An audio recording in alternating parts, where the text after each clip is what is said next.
Entonces hablemos de Devil Wears Prada 2 y vamos directo al análisis partiendo de que es una película absoluta y tremendamente miedosa. ¿Qué tal? ¿Cómo va? Yo soy Eric y esta cosa elegante que está aquí atrás es Suki, en versión Suki no usa Prada porque aquí todos somos pobres, definitivamente. Entonces cámara, ya se la saben, banda. Todos los que quieran una Suki, abajo, ahí en el primer comentario anclado, en el primer comentario fijado, voy a dejar el link para que puedan entrar a nuestra tienda Silicon Girls y se compren su propia Suki y la vistan de Prada o de Chanel o lo que se les dé la gana. La última entrega de El Diablo Viste a la Moda o El Diablo Viste Prada, Devil Wears Prada, integra una vez más a las figuras más potentes de esta historia, empezando, claro, por supuesto, con Andy Sachs, interpretada por Anne Hathaway, a la quisquillosa y muy triste Emily, interpretada por Emily Blunt, al segundo al mando de la revista Wrong Way y mejor personaje de estas películas, según yo, Nigel, actuado, claro, por el actorazo Stanley Tucci, y por supuesto, y claro, a uno de los villanos más famosos del cine, probablemente junto a Darth Vader, Hannibal Lecter, el Joker de Nolan, la muerte de Ingmar Bergman y Michael Corleone.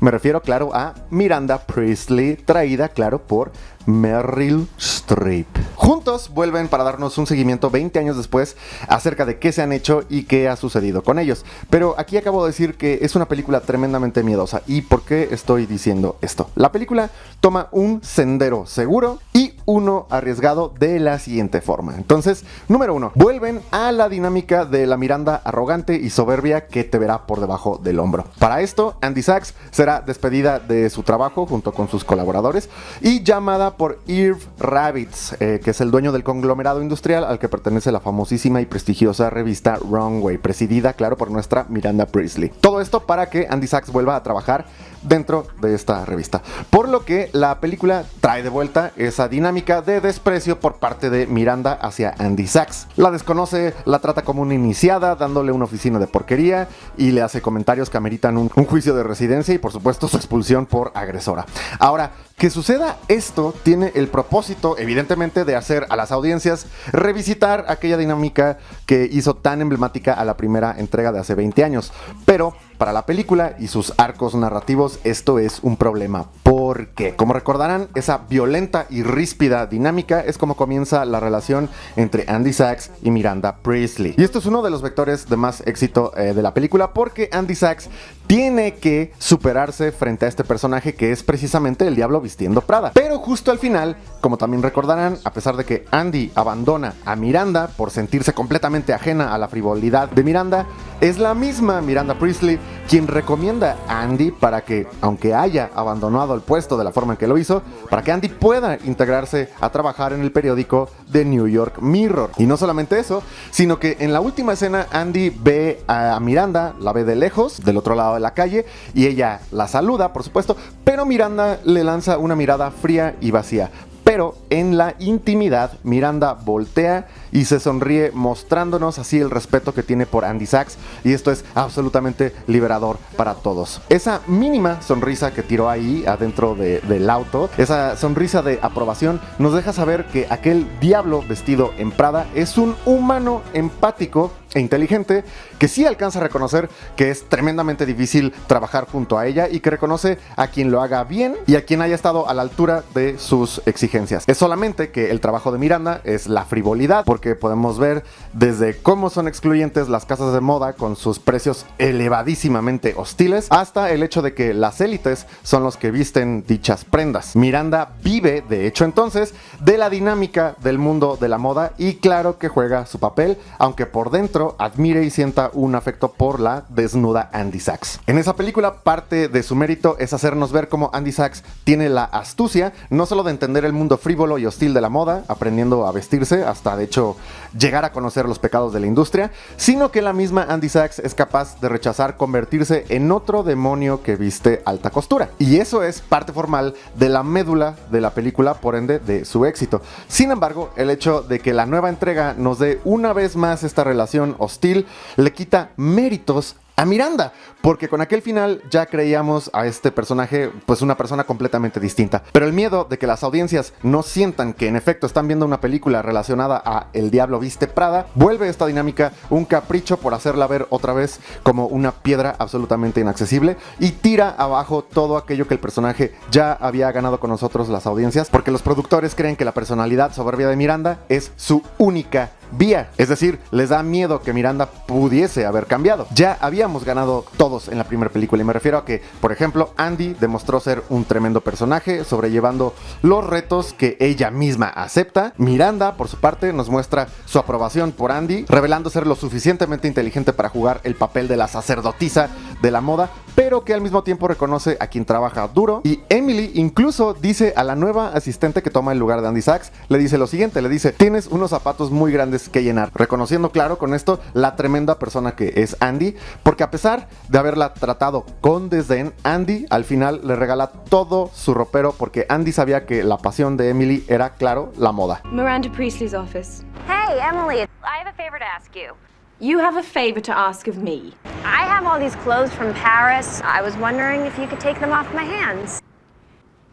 It's a huge imposition, but I suppose I could help you out. I will have Roy pick them up this afternoon. Thanks, Em, I appreciate it.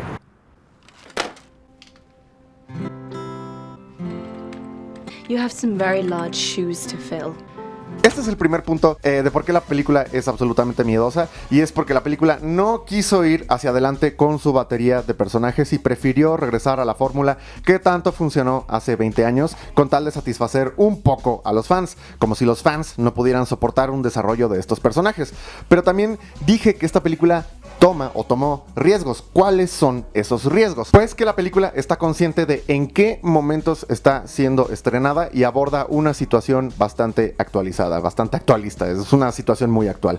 Y esa situación es que Miranda ya no es esa institución intocable, la cual podía llegar a aventarte su abrigo sobre el mostrador para que lo cuelgues, con un despotismo cercano al de un rey completamente enojado, sino que ahora Miranda es susceptible a denuncias por acoso laboral y susceptible a denuncias públicas e internet, por lo que nuestra reina de la moda ahora se tiene que moderar muchísimo al punto de que ella misma cuelga sus propios abrigos. Y de hecho para estas comedias sirve bastante este tropo donde Miranda tiene que buscar los ganchos para colgar sus propios abrigos, pero está ella tan deshabituada a hacerlo que lo hace de una manera absolutamente torpe, y esto era una muy buena señal de un avance de los personajes, porque en una comedia, por supuesto, los vicios y fallas de un personaje pues deberán llevarse al absurdo, y por ende el público termina por redimir a dichos personajes pues tan falibles. Esto iba excelente porque incluso hay un personaje con sobrepeso fungiendo como secretario de Miranda,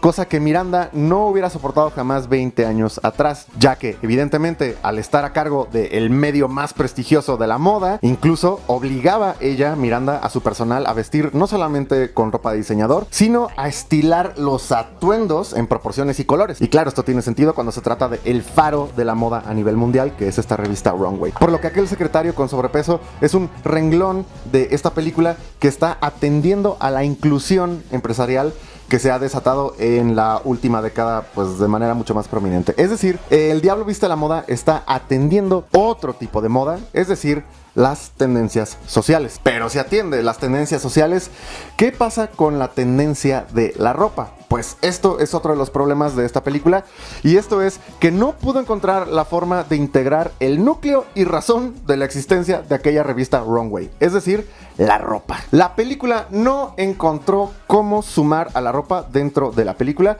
y esta juega básicamente ningún papel. Recordemos que en la primera película la ropa es fundamental porque no solo es el tópico grande de Runway, sino que es uno de los desafíos de Andy Sachs como personaje, porque Andy Sachs era una persona ajena totalmente a las tendencias y tiene que aprender a dominarlo. Por eso, al momento de que se le enseña cómo vestirse para poder ser parte del equipo de Runway, es Nigel quien tiene que mencionar desde diseñadores como Jimmy Choo y mostrar sus piezas en pantalla, hasta citar a Chanel como un estandarizado en el ropero de cualquiera que tenga un mínimo de respeto por sí mismo, prácticamente dicho por ellos. Nos podemos dar cuenta qué tan importante era la ropa en esa primera película y el papel que estaba jugando. La ropa es un agente fundamental en la primera entrega, mientras que en esta segunda no encuentra por dónde entrar, puesto que Andy Sachs pues ya conoce la dinámica del estilo, las marcas y los códigos. Lejos de venir a hacer a la ropa uno de los centros de nuestro desarrollo, la película opta por darnos una réplica de aquella famosa escena donde Nigel le da un paseo a Andy por el archivo de modas de la revista Runway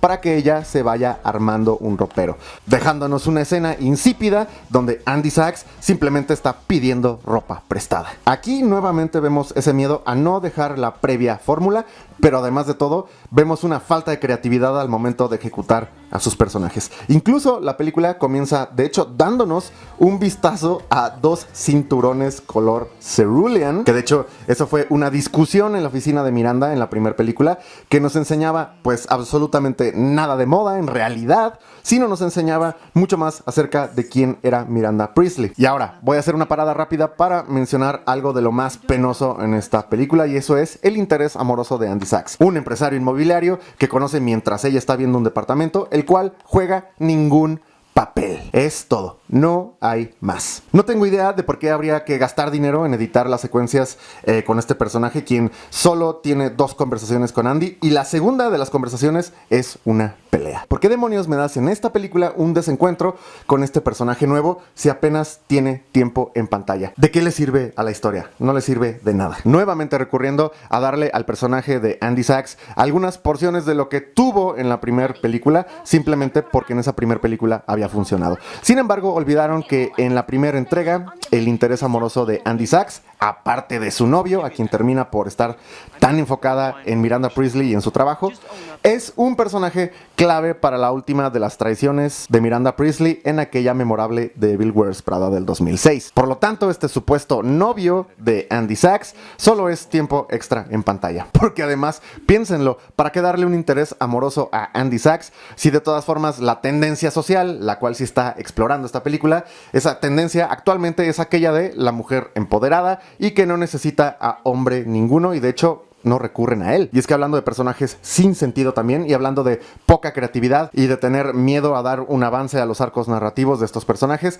tenemos un personaje nuevo, extrañamente interpretado por el mismísimo Kenneth Branagh, quien aquí funge como un asistente de Miranda, que en realidad es como el 4º, 5º o 6º esposo que tiene, pero eso es irrelevante de todas formas, y es un personaje que no tiene funciones más que el dejarnos saber que Miranda sí tiene un amigo que la soporta, y además involuntariamente dándonos una señal de que la película no llegó ni siquiera medianamente al nivel que potencialmente tenía. ¿Y por qué estoy diciendo esto? Y esto es súper importante. Porque imaginemos nada más que sí hacemos avanzar a nuestros personajes, y en vez de que ese asistente y amigo haya sido interpretado por Kenneth Branagh, más bien hubiera sido la mismísima Andy Sachs, y que hubieran tenido una relación mucho más estrecha y que hubieran tenido un desencuentro absoluto y agobiante para las audiencias. Entonces aquí, en este caso, la película sí hubiera ido a otro lado. ¿Por qué estoy diciendo también esto? Pues porque potencialmente se podía, ya que nuestra Emily, en esta última película, tiene un cargo en Christian Dior,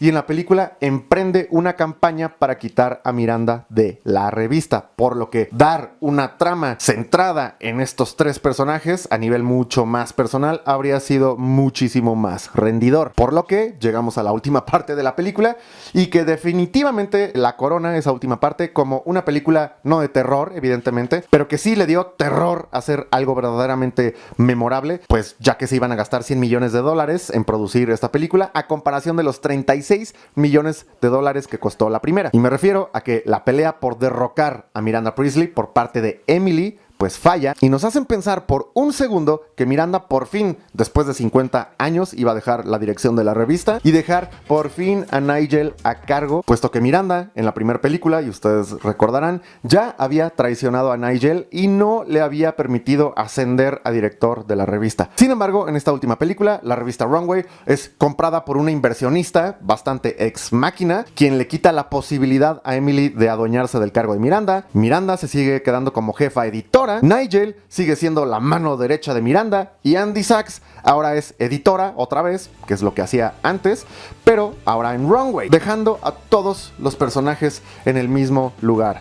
los mismos puestos, las mismas actitudes y las mismas oficinas de como empezamos hace 20 años. Claro, en vez de arriesgarse a darle vuelcos narrativos, de hacer pagar sus pecados a Miranda, porque los debe, de hacer que Andy Sachs tenga una visión y una función mucho más crítica y analítica del periodismo, y no solo replegarse a ser una mera vocera de la defensa del periodismo, porque para acabarla de joder toda, Emily le pide a Andy que sean buenas amigas y se quedan en la última escena, se quedan de ver en un café para empezar a ser las mejores amigas. Cuando esto definitivamente ya no tenía que haber pasado, porque hace 20 años en la primera película alcanzamos a ver cómo Emily ya tenía un respeto y admiración por Andy Sachs. Entonces aquí, ¿cuál es el sentido de abrir una segunda película haciendo que Emily también otra vez sea la misma cretina y grosera que al principio era en El Diablo Viste a la Moda 1? Y bueno, como sea, esta película también abordó esta tendencia de estar reviviendo franquicias que tienen más de 20 o 30 años, pero algo que también me parece inadmisible e impresionante es que también están en la tendencia y en la moda